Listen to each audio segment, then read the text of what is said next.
आज हम प्रत्यास्थ दूरियों के अंदर जो तनाव बल उत्पन्न होता है विस्तार करने पर, उसके कारण से किसी कण को यदि बांध करके हम उसके मोशन की स्टडी करें, उसे देखना है। किसी प्रत्यास्थ दूरी में यदि विस्तार किया जाता है तो उसमें तनाव बल चालू हो जाता है, और डोरी में यह तनाव बल कितना होता है, इसके लिए एक वैज्ञानिक हुक ने एक नियम दिया, नियम का प्रतिपादन किया, जिसे हुक्स नियम कहते हैं। और ये नियम किसी विस्तरित प्रत्यास्थ डोरी का तनाव बल उसकी लंबाई में प्रति इकाई विस्तार के समानुपाती होता है। यह नियम हुक्स ने दिया कि डोरी में जितना विस्तार करते हैं तो इकाई लंबाई में कितना विस्तार हो गया है, उसके तनाव बल समानुपाती होता है। मान लिया जाए डोरी की स्वाभाविक लंबाई L है, बिना विस्तार की लंबाई उसकी L है, जिसको वास्तविक लंबाई कहें या स्वाभाविक लंबाई कहें, तथा लंबाई में विस्तार x है। खींच करके और x दूरी और बढ़ा दी, अब उसकी टोटल लंबाई L + x हो गई, तो उसमें तनाव बल T बराबर होगा लेमडा इंटू x/L। इकाई लंबाई में प्रसार, L लंबाई में प्रसार x है और इसलिए इकाई लंबाई में प्रसार x/L हो गया। लेमडा अचर है, इससे हमने गुणा किया तो T के बराबर आ गया, तनाव बल के बराबर आ गया, अर्थात तनाव बल इसके समानुपाती हो गया। यहाँ लेमडा अचर है, इसे डोरी का प्रत्यास्थ मापांक कहते हैं, और T यहाँ पर तनाव बल है। अब किसी कण को डोरी से बांधने के बाद में और उसके मोशन की स्टडी करेंगे। सबसे पहले क्षैतिज समतल की बात करें, उसमें एक प्रत्यास्थ डोरी का एक सिरा एक चिकनी समतल मेज के एक स्थिर बिंदु से बंधा है। चिकनी मेज होने के कारण यदि कण उसके ऊपर फिसलता है तो घर्षण बल नहीं होगा, इसलिए एक प्रत्यास्थ डोरी का एक सिरा एक चिकनी समतल मेज के एक स्थिर बिंदु से बंधा है और दूसरे सिरे से एक एम संहति का कण बंधा है। कण को कुछ दूरी तक खींच करके छोड़ दिया जाता है। अब कण की गति की विवेचना कीजिए। तो कण की गति कैसी होगी उसे हमें देखना है, उसकी गति की विवेचना करनी है। माना स्वाभाविक लंबाई L वाली OA एक प्रत्यास्थ डोरी है, जहां OA बराबर L, जिसका एक सिरा O स्थिर है, वह दूसरे सिरे A पर एक M संहति का कण बांध करके उसे OA रेखा में स्थित किसी बिंदु B तक, जहां AB बराबर b खींच कर छोड़ दिया जाता है। आगे इसका चित्र बनाया है मैंने, उसको थोड़ा ध्यान से देखना, समझ में आ जाएगा। O से लेकर A तक स्वाभाविक लंबाई L वाली डोरी है और OA रेखा में ही आगे B तक उसे खींचा जाता है, जहां पर A से B तक की जो लंबाई है वो b है। यह लंबाई b है, AB बराबर b। यहाँ से कण को छोड़ेंगे, छोड़ते ही चूंकि इस पर जैसे ही इसमें खिंचाव किया हमने तो इस पर तनाव बल इधर की साइड में चालू हो गया, जिसे मैं T से व्यक्त कर देता हूँ। ये एरो का निशान लगा दिया कि इस दिशा में तनाव बल चालू हो गया।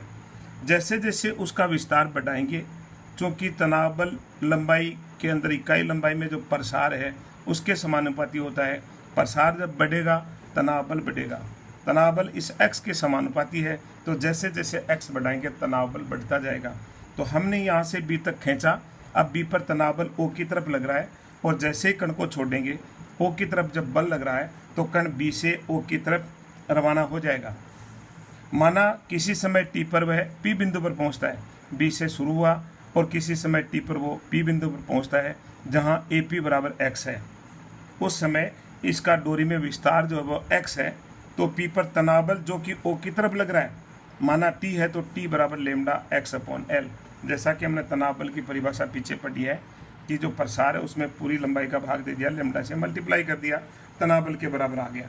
तो अब गति का समीकरण mx डबल डॉट बराबर O की तरफ जो बल लग रहा है, O की तरफ T लग रहा है, परंतु x घटने के कारण से निशान माइनस का, इसलिए mx डबल डॉट बराबर -t। T का हमने मान पुट कर दिया, x डबल डॉट d2x/dt² होता है, x डबल डॉट रहने दें, कोई बात नहीं, m से हमने डिवाइड कर दिया। अब लेमडा भी अचर है, m भी अचर है, L भी अचर है, तो इसको मैंने नया अचर म्यू लिख दिया, इसलिए x डबल डॉट बराबर -μx गति का समीकरण आ गया, जिसे 1 नंबर इक्वेशन कह दी। और चूंकि हम पढ़ चुके हैं ये सरल आवर्त गति का समीकरण है, यहाँ म्यू बराबर लेमडा अपॉन ml अचर है, अतः तनाव बल के अधीन कण की गति सरल आवर्त गति होगी और इस सरल आवर्त गति के एक दोलन का समय अर्थात आवर्तकाल, सरल आवर्त गति का आवर्तकाल होगा 2π/√μ। √μ की जगह हमने मान पुट कर दिया और इसे हमने 2 नंबर समीकरण कह दिया कि जो तनाव बल के अधीन गति होगी उसका ये आवर्तकाल होगा, एक दोलन का समय होगा। देखिए कण बी से रवाना होकर के जैसे ही कण ए पर पहुंचता है, ए पर x का मान 0 हो जाता है और जैसे ही x का मान 0 हो जाएगा तनाव बल ए बिंदु पर 0 हो जाएगा। अब तनाव बल ए बिंदु पर 0 हो जाएगा, लेकिन ए बिंदु पर कण का वेग हो जाएगा जो ओ की तरफ रहेगा और ओ की तरफ जब यहाँ पर वेग है तो अब डोरी ओ की तरफ कण आगे बढ़ेगा, डोरी ढीली हो जाएगी और ये कण यहाँ से चलता चलता उस अचर वेग से जब तक इधर L लंबाई तक, जिसकी डोरी का जो सिरा A' पर नहीं पहुँच जाए, L लंबाई तक नहीं पहुँच जाए इधर, तब तक वह अचर वेग से गति करेगा, परंतु A' पर पहुँचते ही उसकी स्वाभाविक लंबाई आ जाएगी डोरी की, डोरी ढीली नहीं रहेगी, अपने स्वाभाविक लंबाई में आ जाएगी। अब कण के पास A' पर B' की तरफ जाने के लिए वेग है और जब इधर जाने के लिए कण पर वेग है तो वह B' की तरफ बढ़ेगा, परंतु जैसे ही A' से B' की तरफ बढ़ेगा डोरी में प्रसार चालू हो जाएगा, विस्तार चालू हो जाएगा और जैसे जैसे विस्तार बढ़ता जाएगा उसमें तनाव बल बढ़ता जाएगा और वह तनाव बल O की तरफ लगेगा। तो A' से B' तक जब जाएगा कण तब तनाव बल बढ़ता जाएगा जो प्रतिरोध के रूप में काम करेगा और उस कण को रोकने की कोशिश करेगा। धीरे धीरे जैसे जैसे तनाव बल बढ़ेगा वेग का मान कम होता जाएगा और B' पर पहुँचते पहुँचते कण का वापस वेग 0 हो जाएगा, जहाँ पर A' B' फिर से B दूरी है। इस प्रकार से हमने देखा कि कण जब B से चल करके B' तक पहुँचता है तो कण की B से A तक और A' से B' तक तो तनाव बल के अधीन गति रहती है और A से A' के बीच में उसकी अचर वेग के अधीन गति रहती है। B' पर चूंकि वेग 0 हो गया परंतु तनाव बल O की तरफ लग रहा है, अतः कण वापस यहाँ से घूमेगा, A' तक तनाव बल के अधीन चलेगा, A' पर पहुँचते पहुँचते उसका वेग हो जाएगा, उस वेग के कारण वह A तक अचर वेग से आएगा, उसी जो पहले गया था उतना ही वेग वापस हो जाएगा, उसी अचर वेग से A तक आएगा। A के बाद में जब कण B की तरफ उस वेग से बढ़ेगा तो तनाव बल बढ़ता जाएगा, वापस डोरी में विस्तार प्रारंभ हो जाएगा, तनाव बल बढ़ता जाएगा और वह प्रतिरोध के रूप में काम करते हुए कण को वापस B तक पहुँचते पहुँचते उसका वेग 0 कर देगा। इस प्रकार से तनाव बल के अधीन जो गति रहेगी वो B से A, A' से B', लौटते वक्त B' से A' तथा A से B, ये एक पूरा दोलन जो तनाव बल के अधीन गति सरलावर्त गति होगी उसका एक दोलन रहेगा और शेष जो बीच में A से A' और लौटते वक्त A' से A तक की जो कण की गति है वह गति अचर वेग के अधीन होगी। तो अब हम इसके संपूर्ण जो दोलन होगा उसका भी टाइम पीरियड निकालेंगे, उस संपूर्ण एक दोलन का समय भी ज्ञात करेंगे। तो थोड़ा बढ़ते हैं अपन, जो मैंने बताया उसको वापस रिपीट करता हूँ। जब कण B से प्रारंभ होकर A पर पहुंचता है तो डोरी में तनाव बल 0 हो जाता है, परंतु A पर कण का वेग हो जाता है जो O की तरफ होने के कारण कण A से A' तक स्थिर वेग से गति करता है, A से A' तक उस अचर वेग या स्थिर वेग से गति करता है। उसके बाद A' से B', A' से B' की दिशा में वेग होने के कारण कण आगे बढ़ता है, परंतु डोरी में विस्तार होना प्रारंभ हो जाता है, जिसके फलस्वरूप कण पर O की दिशा में तनाव बल लगना प्रारंभ हो जाता है, जो कि कण की गति को रोकता है अर्थात प्रतिरोध का कार्य प्रारंभ कर देता है, तथा B' पर पहुँचते पहुँचते कण का वेग 0 हो जाता है और वह कण पुनः अपने पथ पर लौट जाता है। इस प्रकार कण B से B' के मध्य तनाव बल व अचर बल के अधीन सरल आवर्त गति करता है। इस पूरे एक दोलन का समय ज्ञात करना, x डबल डॉट बराबर -μx समीकरण 1 से वापस लिख दिया। x डबल डॉट को मैंने v/dv/dx लिखा, dx उधर चला गया, इंटीग्रेशन कर दिया। अब कांस्टेंट ऑफ इंटीग्रेशन के लिए चूंकि b पर x का मान तो स्मॉल भी है और वेग v बराबर 0 है, प्रारंभ में जब कण B से रवाना होता है उसका वेग 0 होता है और उसकी दूरी जो x है A से दूरी b है, स्मॉल b है, इसलिए पुट करने से c का मान आ गया। c के मान को वापस रख दिया तो v² बराबर -μ × x² - b²। अब a पर x बराबर 0 है, x बराबर 0 दिया तो v का मान आ गया, जिसको मैंने v0 लिख दिया, v0 बराबर b√μ।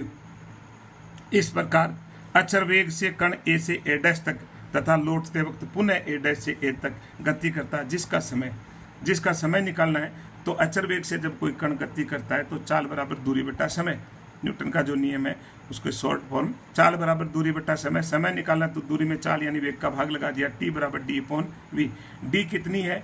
A से A' तक की 2l, ए से ए डैश तक की जो दूरी है वह 2l है। ए से ओ तक की l है और ओ से ए डैश तक की पुनः l है। तो इस प्रकार से ए से ए डैश के बीच की दूरी जो है 2l है। तो दूरी तो 2l है और दूरी में हम भाग देंगे वेग का। वेग कितना है? v0 है, तो v0 का भाग लगा दिया। और ये जाते वक्त का समय है और पुनः लौट के आएगा तो उतना ही समय लगेगा, इसलिए इसको 2 से गुणा कर दिया है। तो 2 × 2l/b√μ ये ए से ए डैश और लौटते वक्त ए डैश से ए तक का समय आ गया, जिसमें मैंने √μ का मान पुट कर दिया 2 से। और ये अपने पास अचर वेग के अधीन जो गति है उसका समय आ गया। तथा पुनः कण की बी से ए डैश से बी डैश और लौटते समय बी डैश से ए डैश व ए से बी तक की गति जो है तनाव बल के अधीन होगी, और जिसका हम आवर्तकाल एक दोलन का समय निकाल चुके हैं। 2π/√ml/λ है। अतः संपूर्ण एक दोलन का समय बराबर 2π/√ml/λ प्लस 4l/b√ml/λ। √ml/λ को बाहर कॉमन कर दिया, चाहे तो 2 को भी कॉमन कर सकते हैं, और हमारे पास ये संपूर्ण एक दोलन का समय आ गया। Thank you.